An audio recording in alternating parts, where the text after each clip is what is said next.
2026 നിയമസഭാ തെരഞ്ഞെടുപ്പിനുള്ള UDFന്റെ സ്ഥാനാർത്ഥി നിർണയ പ്രക്രിയ അല്പമൊന്ന് വൈകിപ്പോയി എന്നത് യാഥാർത്ഥ്യമാണ്. എന്നാൽ അന്തിമ സ്ഥാനാർത്ഥി പട്ടിക പുറത്തു വരുമ്പോൾ LDFന്റെയും NDAയുടെയും സ്ഥാനാർത്ഥികളുമായി താരതമ്യം ചെയ്തു നോക്കുമ്പോൾ UDFന്റെ സ്ഥാനാർത്ഥി പട്ടികയ്ക്ക് കൂടുതൽ തിളക്കമുണ്ട് എന്ന് പറയാതിരിക്കാൻ സാധിക്കുകയില്ല.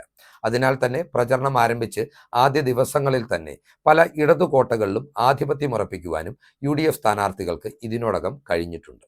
ഈ വീഡിയോയിലൂടെ ഞാൻ പരിചയപ്പെടുത്തുവാൻ പോകുന്നത് 5 ഇടതു കോട്ടകളിൽ ഇടതുമുന്നണിയുടെ സിറ്റിംഗ് മണ്ഡലങ്ങളിൽ പ്രചരണം ആരംഭിച്ച് മണിക്കൂറുകൾക്കുള്ളിൽ തന്നെ വിജയമുറപ്പിക്കുവാൻ കഴിഞ്ഞിട്ടുള്ള 5 UDF യുവ നേതാക്കളെയാണ്, അല്ലെങ്കിൽ 5 UDF യുവ സ്ഥാനാർത്ഥികളെയാണ്. ഈ പട്ടികയിലെ ആദ്യ പേരുകാരൻ എന്ന് പറയുന്നത് ആറന്മുളയിൽ നിന്ന് നിയമസഭയിലേക്ക് മത്സരിക്കുന്ന UDFന്റെ പ്രതിനിധിയായ അബിൻ വർക്കിയാണ്. യൂത്ത് കോൺഗ്രസിന്റെ സംസ്ഥാന ഉപാധ്യക്ഷൻ എന്ന നിലയിലും ഇപ്പോൾ ദേശീയ സെക്രട്ടറി എന്ന നിലയിലും കോൺഗ്രസ് നേതൃത്വത്തിന്റെ ഭാഗമായിട്ട് പ്രവർത്തിക്കുന്ന ശ്രദ്ധേയനായ യുവ നേതാവാണ് അബിൻ വർക്കി. സമരമുഖങ്ങളിലൂടെ സംഘടനാ പ്രവർത്തകർക്കും അതുപോലെ തന്നെ ചാനൽ ചർച്ചകളിലൂടെ കേരളത്തിലെമ്പാടും സുപരിചിതത്വം നേടിയ അബിൻ വർക്കി 2026 നിയമസഭാ തെരഞ്ഞെടുപ്പിൽ പ്രചരണം ആരംഭിച്ച് മണിക്കൂറുകൾക്കകം തന്നെ CPMന്റെ സിറ്റിംഗ് സീറ്റായ ആറന്മുളയിൽ ആധിപത്യം ഉറപ്പിച്ചു കഴിഞ്ഞു എന്നാണ് രാഷ്ട്രീയ വൃത്തങ്ങളിൽ നിന്ന് പുറത്തുവരുന്ന വിലയിരുത്തലുകൾ നമുക്ക് കൃത്യമായ സൂചനകൾ നൽകുന്നത്. 2016 2021 ആറന്മുളയിൽ നിന്ന് മത്സരിച്ച് വിജയിച്ചത് വീണ ജോർജ് ആയിരുന്നു. വീണയുടെ വിജയത്തിന് പ്രധാനപ്പെട്ട ഘടകമായി പ്രവർത്തിച്ചത് അവരുടെ ഭർത്താവായിരുന്ന വ്യക്തിക്ക് ഓർത്തഡോക്സ് സഭയിൽ ഉണ്ടായിരുന്ന സ്വാധീനമായിരുന്നു. വീണയുടെ ഭർത്താവ് ഓർത്തഡോക്സ് സഭയുടെ മുൻ ട്രസ്റ്റി കൂടിയായിരുന്നു. അതിനാൽ തന്നെ ഓർത്തഡോക്സ് വോട്ടുകൾ ഏകീകരിക്കപ്പെട്ട് വീണ ജോർജിന് അനുകൂലമായി പോൾ ചെയ്യപ്പെട്ടതാണ്. 2016 2021 അവർക്ക് ലഭിച്ചിരുന്ന എക്സ് ഫാക്ടർ എന്നും വിലയിരുത്തലുകൾ പുറത്തു വന്നിട്ടുണ്ടായിരുന്നു.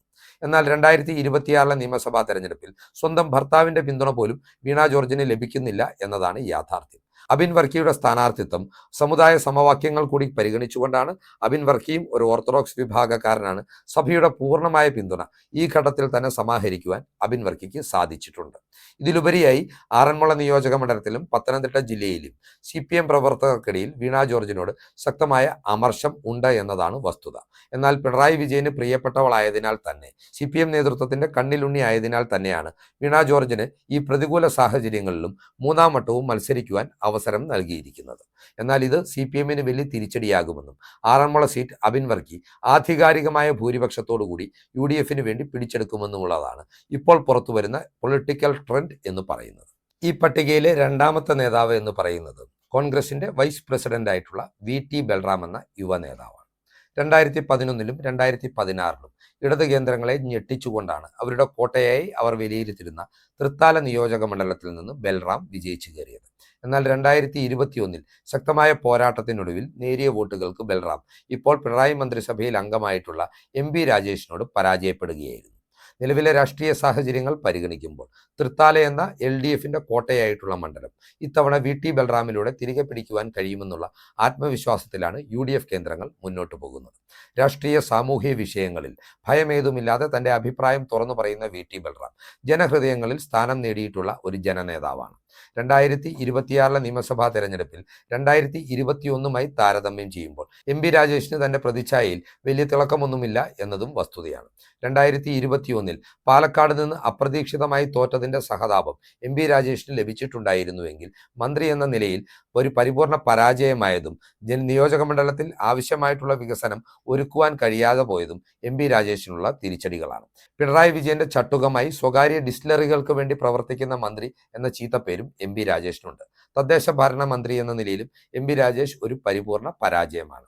ഈ സാഹചര്യങ്ങളൊക്കെ പരിഗണിക്കുമ്പോഴാണ് VT ബൽറാമിലൂടെ ഈ നിയോജക മണ്ഡലം 2026 UDF തിരിച്ചു പിടിക്കുമെന്ന് നമുക്ക് ഉറപ്പായും പറയുവാൻ സാധിക്കുന്നത്. പ്രചരണ രംഗത്ത് കൃത്യമായ ആധിപത്യം നേടിയെടുക്കുവാനും VT ബൽറാമിന് ഇതിനോടകം തന്നെ സാധിച്ചിട്ടുണ്ട്. MP രാജേഷിനെ പ്രതിനിധീകരിക്കുന്ന ഇടത് ക്യാമ്പുകളിൽ പടരുന്ന മ്ലാനതയിൽ നിന്ന് തന്നെ ഇക്കാര്യങ്ങൾ വ്യക്തവുമാണ്. ഈ പട്ടികയിലെ മൂന്നാമത്തെ UDF യുവ നേതാവ് എന്ന് പറയുന്നത് PK നവാസ് ആണ്. മുസ്ലിം സ്റ്റുഡൻസ് ഫെഡറേഷന്റെ സംസ്ഥാന സെക്രട്ടറി കൂടിയാണ് PK Navas. PK Navas league അണികൾക്ക് സമരമുഖത്തെ ധീരനായകൻ എന്ന നിലയിലാണ് പ്രിയപ്പെട്ടവനാകുന്നത്. അതുപോലെ ചാനൽ ചർച്ചകളിൽ ലീഗിന്റെ മതേതര മൂല്യങ്ങളെ ഉയർത്തിക്കാട്ടിക്കൊണ്ടും തങ്ങളുടെ രാഷ്ട്രീയ അസ്തിത്വം കൃത്യമായി പ്രതിഫലിപ്പിക്കുവാനും PK നവാസിന് സാധിക്കാറുണ്ട്. PK നവാസിന് മുമ്പിൽ പിടിച്ചു നിൽക്കുവാൻ ഇടതുമുന്നണിയുടെ പാനലിസ്റ്റുകൾ ബുദ്ധിമുട്ടുന്നത് നാം പലപ്പോഴും കണ്ടിട്ടുമുള്ളതാണ്. തിരൂർ മണ്ഡലത്തിൽ PK നവാസിനെ സ്ഥാനാർത്ഥിയായി പ്രഖ്യാപിച്ചതോടെ രണ്ടാം പിണറായി മന്ത്രിസഭയിലെ സ്പോർട്സ് വഖഫ് വകുപ്പുകൾ കൈകാര്യം ചെയ്യുന്ന മന്ത്രി അബ്ദുറഹ്മാൻ താൻ തുടർച്ചയായി 2016-ലും 2021-ലും വിജയിച്ച മണ്ഡലം ഉപേക്ഷിച്ചു എന്നതും വസ്തുതയാണ്. ഇടതുമുന്നണിയിലെ ചെറിയൊരു ഘടകകക്ഷിയായ നാഷണൽ സെക്കുലർ കോൺഫറൻസിലെ PTI റഹീമിന്റെ പാർട്ടിയിലെ മുഹമ്മദ് സമീർ എന്ന അപ്രസക്തനായ സ്ഥാനാർത്ഥിയെയാണ് ഇവിടെ ഇപ്പോൾ ഈ LDF സ്ഥാനാർത്ഥിയായി അവതരിപ്പിച്ചിരിക്കുന്നത് തന്നെ. അത്തരത്തിൽ മന്ത്രി ഉപേക്ഷിച്ചോടിയ മണ്ഡലം എന്ന നിലയിൽ തന്നെ ഇവിടെ PK നവാസിന്റെ വിജയം 2026-ൽ ഏറെക്കുറെ ഉറപ്പായി കഴിഞ്ഞിരിക്കുകയാണ്. ഈ പട്ടികയിലെ 4ാമത്തെ പേരുകാരി എന്ന് പറയുന്നത് ഫാത്തിമ തഹ്ലിയ എന്ന മുസ്ലിം ലീഗിന്റെ യുവ വനിതാ സ്ഥാനാർത്ഥിയാണ്. ഇവർ ഇത്തവണ മത്സരത്തിനിറങ്ങുന്നത് കോഴിക്കോട് ജില്ലയിലെ ഇടതുകോട്ടയായ പേരാമ്പ്രയിലാണ്. LDFന്റെ സംസ്ഥാന കൺവീനർ TP രാമകൃഷ്ണനാണ് ഇത്തവണയും ഇവിടുത്തെ സ്ഥാനാർത്ഥി. 2016-ലും 2021-ലും ഇവിടെ നിന്ന് വിജയിച്ചു കയറിയ സിറ്റിംഗ് MLA കൂടിയാണ് TP രാമകൃഷ്ണൻ. എന്നാൽ TP രാമകൃഷ്ണനെ പോലെ ഇടതുമുന്നണിയുടെ CPMന്റെ ശക്തമായ ഒരു നേതൃമുഖത്തിന്റെ പരാജയം ഉറപ്പാക്കുവാൻ ഫാത്തിമ തഹ്ലിയയുടെ ഏതാനും ദിവസങ്ങളുടെ പ്രചാരണത്തിന് മാത്രം സാധിച്ചിട്ടുണ്ട്. അത്രമാത്രം വലിയ ജനസഞ്ചയമാണ് ഫാത്തിമ തഹ്ലിയയ്ക്ക് സ്വീകരണം എഴുതിക്കൊണ്ട് പേരാമ്പ്രയുടെ രാജ്യവീഥികളിൽ അണിനിരക്കുന്നത് എന്ന അവകാശവാദം മുസ്ലിം ലീഗിന്റെ കേന്ദ്രങ്ങളും UDFന്റെ കേന്ദ്രങ്ങളും ഇതിനോടകം തന്നെ ഉയർത്തുന്നുമുണ്ട്. സ്ത്രീകളുടെയും യുവാക്കളുടെയും വലിയൊരു ഒഴുക്കാണ് ഫാത്തിമ തഹ്ലിയ പങ്കെടുക്കുന്ന പ്രചരണ യോഗങ്ങളിൽ എന്നത് പ്രത്യേകം ശ്രദ്ധിക്കേണ്ട ഒരു കാര്യമാണ്. 2024-ലെ പാർലമെന്റ് തെരഞ്ഞെടുപ്പിൽ ഷാഫി പറമ്പിൽ വടകര പാർലമെന്റ് മണ്ഡലത്തിൽ സൃഷ്ടിച്ച ഒരു ഓളത്തോടാണ് ഫാത്തിമയുടെ തെരഞ്ഞെടുപ്പ് പ്രചരണത്തെ രാഷ്ട്രീയ വൃത്തങ്ങൾ താരതമ്യം ചെയ്യുന്നത്. ജനപങ്കാളിത്തം കൊണ്ട് അത്രമാത്രം ശ്രദ്ധേയമായി മാറുകയാണ് ഫാത്തിമ തഹ്ലിയുടെ സാന്നിധ്യം എന്നും പറയേണ്ടിയിരിക്കുന്നു. ഏതൊക്കെയാണെങ്കിലും നിലവിലെ രാഷ്ട്രീയ സാഹചര്യങ്ങളിൽ പ്രചരണ രംഗത്ത് നിന്ന് കിട്ടുന്ന റിപ്പോർട്ടുകൾ സൂചിപ്പിക്കുന്നത് പേരാമ്പ്രയിലെ ഇടതുകോട്ട മുസ്ലിം ലീഗിന്റെ യുവ വനിതാ മുഖമായ ഫാത്തിമ തകർക്കും എന്ന് തന്നെയാണ്.